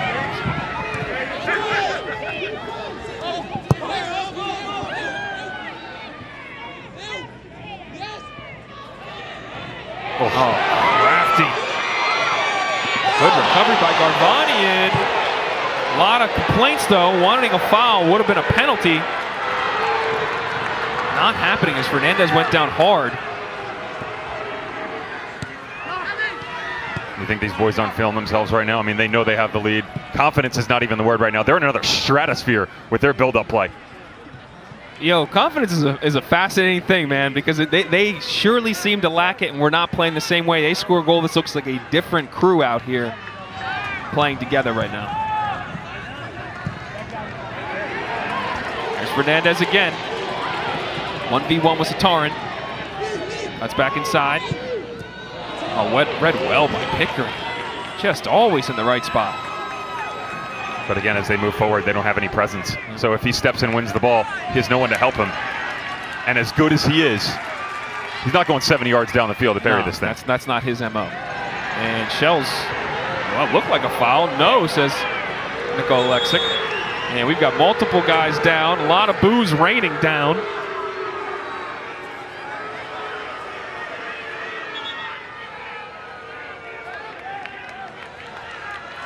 Players trying to take a minute as I believe that is Fernandez down, yes, and get some water. Marshall's only had one sub all game. UNC's only used a couple. Well, given the clock, 22 minutes to go, you wonder if Joao Souza is the one who they're going to bring in. A foul on the side for short.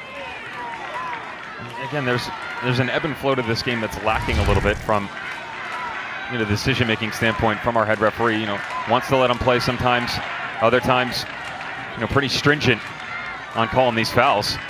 And that's really difficult as a player, Dallin. You can't get into a rhythm when you don't know what they're going to let you do. You second guess yourself. You think you can step because of the challenge just flew a second ago, but the next time around he pulls you in really tight. That's hard because you don't know, and then you pull back, and then all of a sudden you're scattered. That affects you. These long balls, everything can affect your decision-making ability. You see Fernandez now taking a spot on the bench. Get a little treatment. There is a sub being made for UNC as well. We'll take a look. Is this a penalty or not? The crowd is still yelling about this. Or a foul. That's outside the box. Yeah, it's not a pen. It's a foul. It's outside the box. You come from behind. 100%. Look at the arm. It's on the back. It's a foul. It's outside the box, though. And again, that's what I'm talking about, where you want to let them play a little bit. You still have to set a standard here if you're the referee. This will get out of control real quick. Intensity definitely is ratcheted up right now. A couple subs for UNC as Victor Olafsson, we'll see him in 14, comes in for Tim Shells.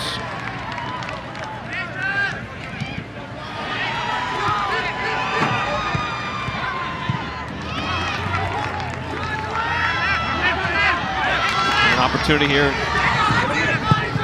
for UNC. There's Cameron Fisher. That sub has not been made yet. Olafsson is waiting to come on the sideline for Shells.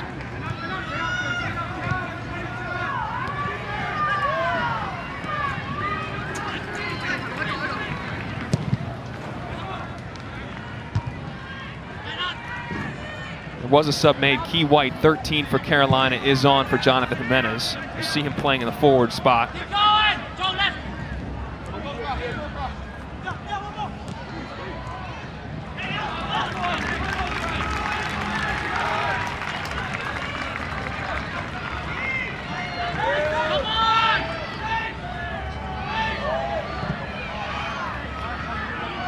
Diaz knocks it back.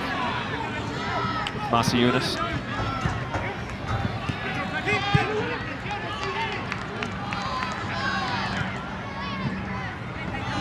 And there's White applying a little pressure.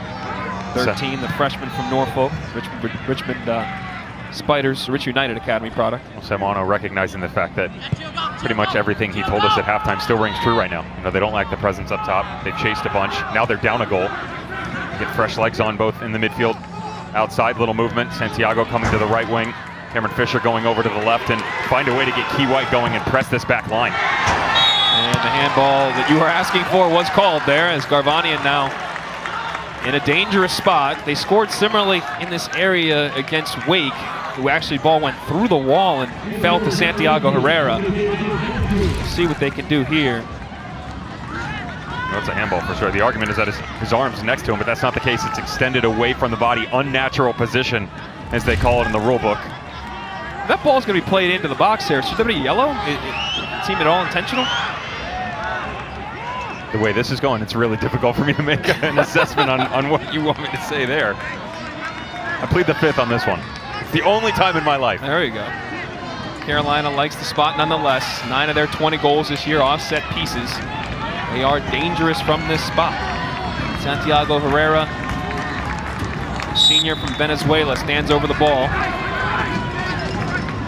He's going to give it a go, it seems, with his right foot. At pace. Couldn't get it down, though.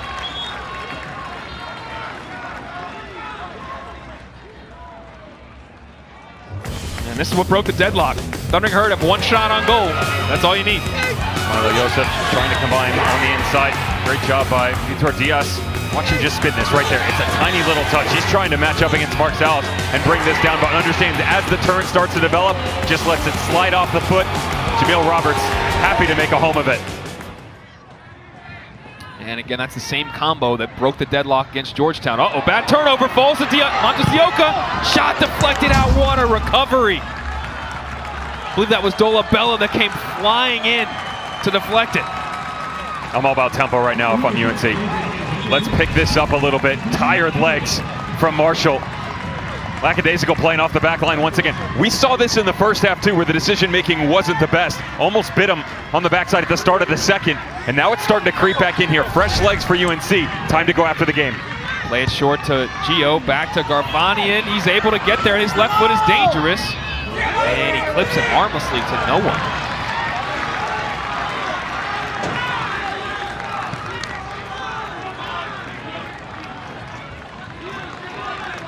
Junior from Albuquerque, the Colorado Rapids Academy. He's over the ball a lot of those set pieces. He's been dangerous all game, but that probably was a decision he'd love to have back.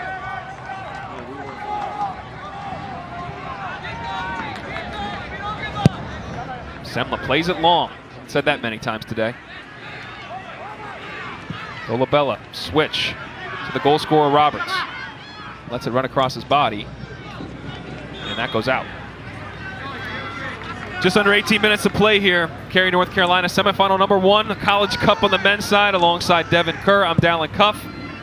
1-0 Thundering Herd through a Jamil Roberts goal. Has them up over Carolina right now.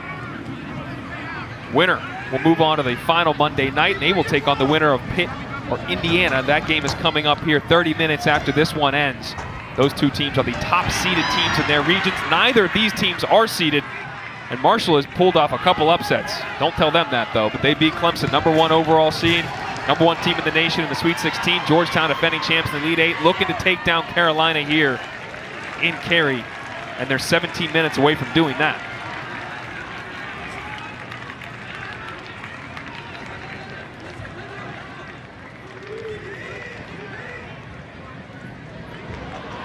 Key White on the ball. Freshman knocks it over to Pickering. Pickering looking for Gio Montes Dioka. And poor touch, couldn't turn.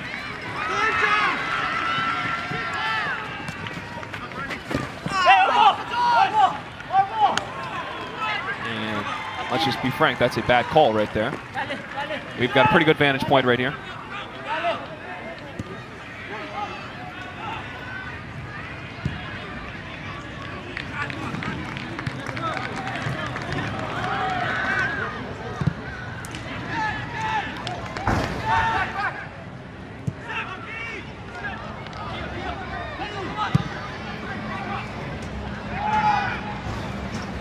Eunice back to Semla.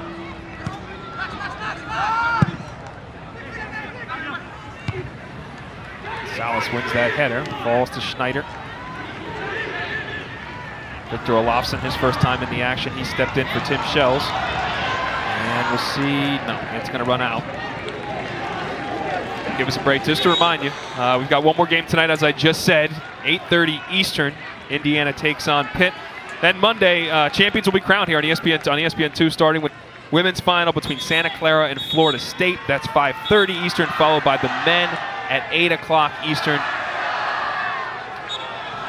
on ESPN2. Both matches, obviously we didn't know, if you rewind 8 or 9 months, weren't sure if we were going to have a tournament, weren't sure if we were going to have a season, but here we are, the 2020 College Cup final in May of 2021. That sums up the year, but we're getting it in. And it's going to be a great way to finish things Monday night. Yosef went down. He wanted a foul, no call. Herrera on the ball. Pickering, bad touch, gives it to Diaz. Joseph and Diaz combining, but there's Olofsson to break it up.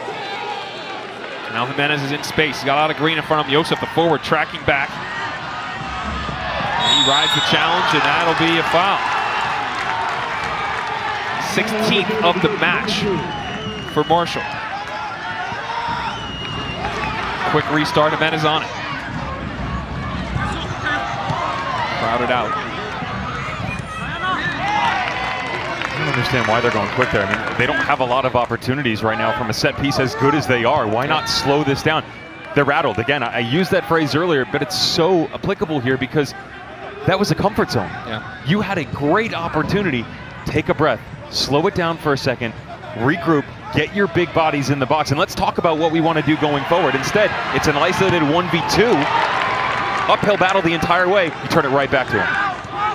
Zatarin came up huge, getting a block there after a bad turnover. Jimenez now, and he's going to go down, and again in a dangerous area. At some point, a card's coming out of the pocket, and it is! First of the match in a game that's been littered with fouls, and it's going to be Colin Masiunas. Masiunas, the junior from Morgantown, going to go in the book. And that's surprising based upon where the foul was and in what fashion it came from. Great turn on the outside by Jimenez. Feels like he owns this opportunity, and he did. Linos had to bring him down. Jan-Erik Linos had no choice whatsoever because there was a boatload of room to run for Jimenez on that left-hand side. Had great look on the inside too. A lot of support coming from UNC, and this is what I'm talking about. Now they've got an opportunity. Carvani and his ability to whip this thing into the mixer. A lot of big frames. You look at guys like Joe Pickering. Olofsson came on. Rose in there as well. Just go after it. Let someone make a play for you. Flipped in back post, and it came down. You see Riley Thomas is down on the deck pounding the ground, but Dos Santos sent it out. Riley's limping. And I'm sorry, I said before that yellow was on Masiunas, it was on Linos. Excuse me for that.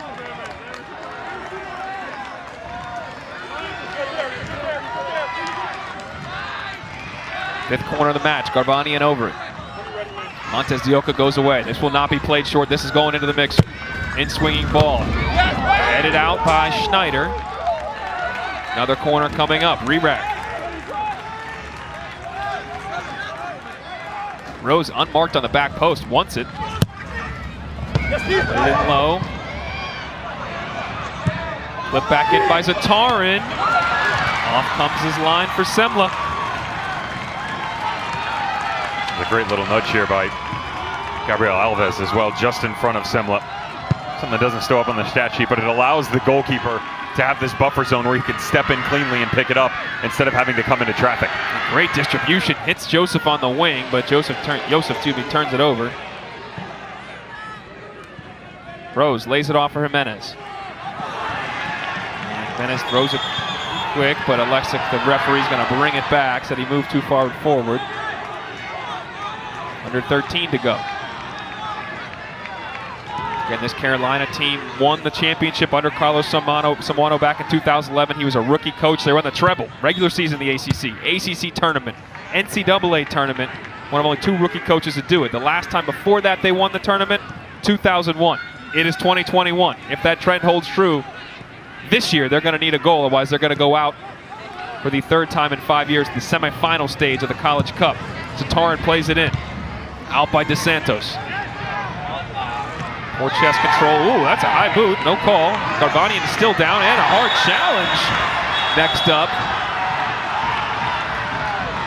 for João Souza. And Souza will go in the book now, too.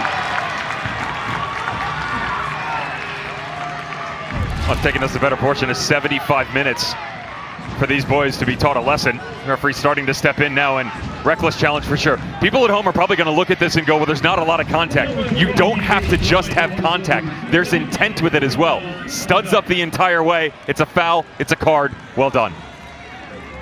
The junior from Cuiabá, Brazil, is in the book now. And substitutes on for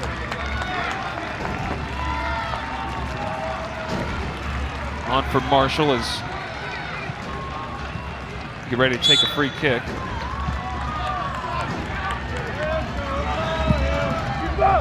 Slipped in right into the hands of Semler.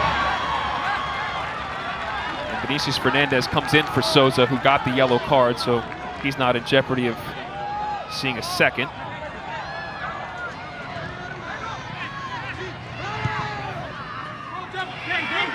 Diaz tries to play it over the top to Roberts. Salas read it well. And it goes off. That actually looked like it went off Salas, but North Carolina will get the call here. Let's take a breath to tell you about Sunday afternoon. We'll have the FCS Championship game on ABC and the ESPN app. The #1 South Dakota State Jackrabbits square off against #2 Sam Houston. Our coverage starts at 2 Eastern, 11 Pacific. That is Sunday on ABC. You got a favorite there? Let's go with the Jackrabbits, baby. Yeah. Yeah. Same. I'm Nebraska boy, so North Dakota, South Dakota, Platte River, feed it to me. There you go. I got to call the Summit Valley Championship with Oral Roberts and North Dakota State. Of course, Oral Roberts went to the Sweet 16, the NCAA tournament on the basketball side, of the men's side. But I digress. Ooh, Rose puts him under pressure. North Carolina knocking out the door.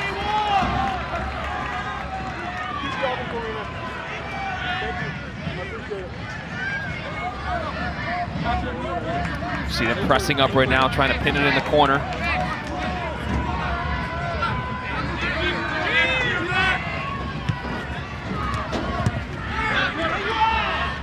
Able to get out quite easily, actually. Fernandez on it.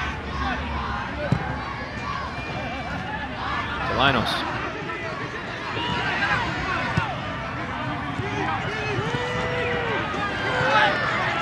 Good press. Keep it here, though. Now everybody's got to come in one unit. Stay up high. You've worked so hard. Don't let them out. They don't. Olafson gets the turnover. Scott Jimenez. Pickering. He'll give it a run! And Semler gets a piece of it. Wait, or did the... Hold on. The corner, yeah. Alexic, the official, pointed to the goal kick spot and then corrected himself and said corner. He says my bad, and great job by Pickering, because look at this. Just opens up. Parting ways.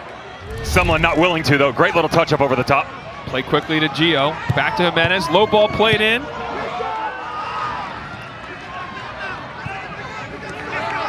Garvanian flicks on to Herrera. Gets it to that right foot. Squares it. Oh! Montes Dioka could not control it.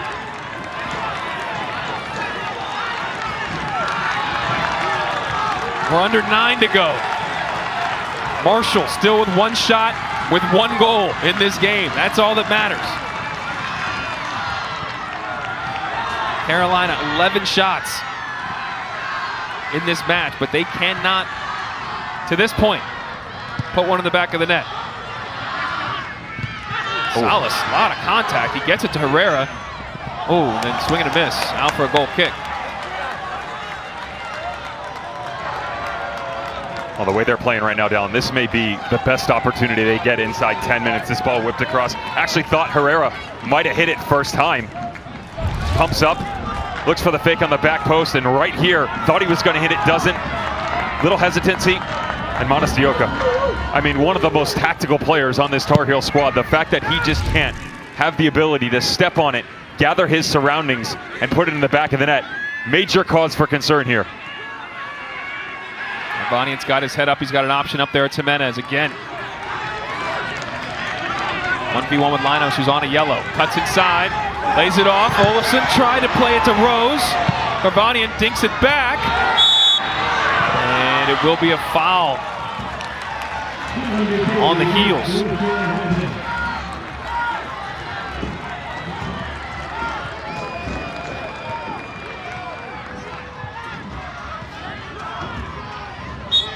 I don't think I've seen Ali Semler break his facial expression once this entire match. He's just extremely even-keeled. He was the same in our conversation with him, to be fair, but no matter what's come his way, balls into the box, distribution coming up, little cutback across, everything is extremely stoic.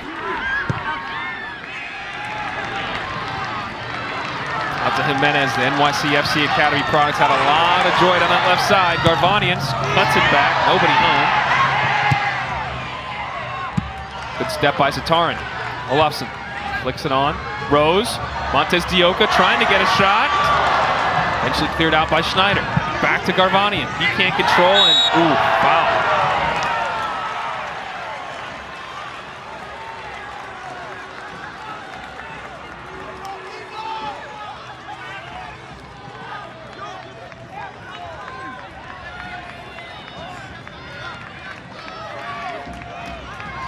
Carlos Samuano egging his guys on. Is there anything they should do in terms of a tactical standpoint? Should they change anything up to break this deadlock? Everything that's plagued them the entirety of this match has been decision making, and it's becoming faster. Notice it's not just the tempo of which they're going, it's the actual rapidity in their decision making process. They are so much better now moving forward, where this is starting to branch out into chances, right? Yep. Now you find a way to get Montez Dioka going. You're seeing the overlapping runs, balls up over the top, questions frankly that needed to be asked prior to the 75th minute mark of this game.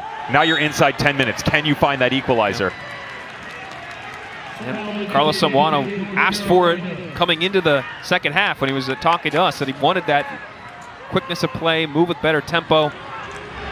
Took them quite a bit to get that going, but they have it now. Question is, will they run out of time? 5:30 to go here from Cary, North Carolina. A spot in Monday's championship on the line. Santi Herrera chases it down. He's got Rhodes in the box. Montez Dioka to his left. Ferraro plays it in.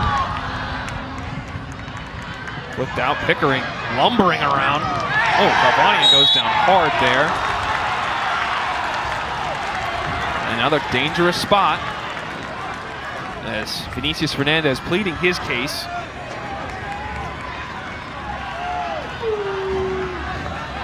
Garvanian quick to get it set. Again, 9 of their 20 goals in the year off set pieces. He already has 2 assists just in this tournament alone in 3 matches from dead ball deliveries like this. Can they make it happen again?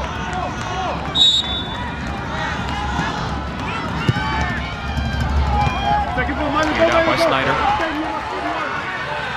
Pickering's there. Salas. Zatarin. He'll float it in.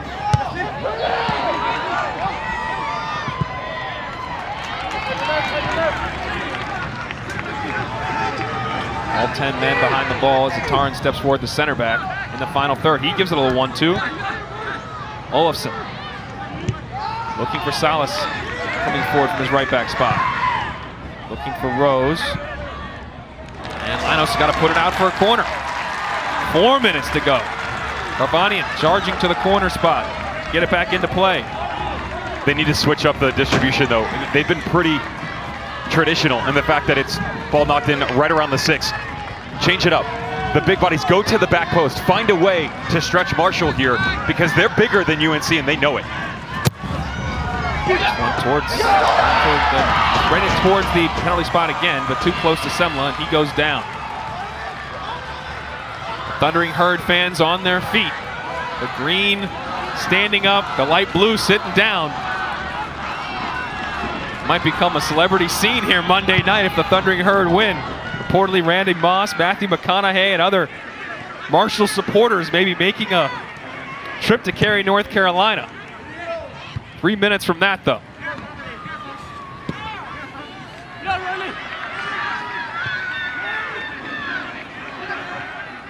Olofsson. Garvanian. Back out wide to Jimenez. Been very active in the last 15 minutes from that left wing.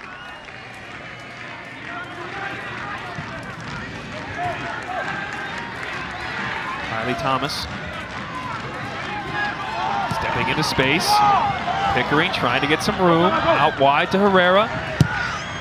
Floated in. Got it down. Still there. Jimenez! Called off!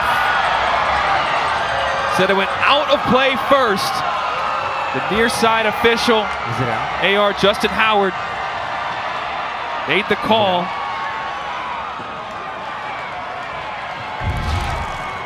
This is close. Up over the top. Semla watching. Oh, you can't tell from the angle. We don't have it. Trust there, and it's very difficult to build the trust with the crew the way the game's gone. Take another look at it. I assumed it was out from the angle. Oh. Yeah, that's out. Pretty sure that's out. It looked like it crossed over the back post. And we do have a sub for Marshall. As Davi Edwards comes in the match, a defender, replacing Vitor Diaz. Diaz, the all-league player, the first-team All-American attacker, but they're putting on another defender. They're going hunkering down here potentially for the next 2 minutes and 23 seconds.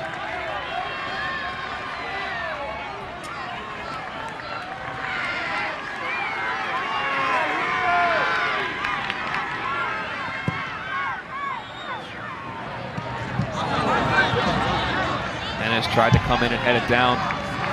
And Alex Rose will help out. He's going to retrieve the ball and put it on the spot for Semla.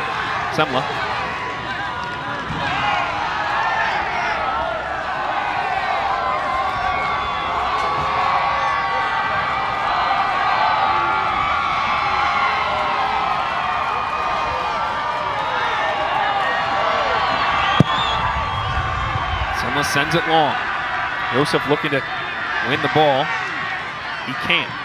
Montez Dioka, good turn. Oh, but the pass too short for Herrera. Good move by Alves. Bad pass though. 120. Garvanian looking for Rose, who's offside.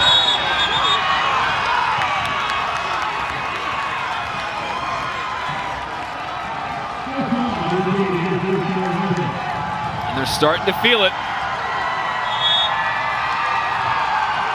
60 seconds.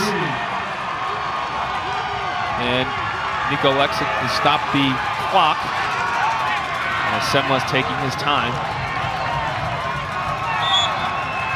Samoano on the sideline just yelling for Santiago Herrera to stay up top because they need someone. They need a presence here. This long ball is going to come and drop. Now you have to be as direct as you possibly can inside this minute mark. Bear in mind, they did score a last-second header back in the fall to beat Clemson, who are currently #1 in the nation at the time, on a header for Felipe Zataran. So this team has a never-said-die situation, and they've pulled off a miracle before. Can they do it again when the stakes are much, much higher? Cleared out by Schneider. Who wins the second ball? Schneider's on it again. He's able to get it out to Joseph. 25 seconds to go. He's got Roberts, the goal scorer, heading for the corner flag. Can he draw the foul? He cannot. 16 seconds to go. They've got to get this thing going. Pickering lets it run across his body, trying to play it up. Zataran. You hear the countdown clock running. 5 to go. All right, all right, all right. Marshall is heading to the College Cup final Monday night. 2019, the first time they've ever won a tournament game. And just 2 short years later, they have a chance of hoisting the biggest prize in college soccer.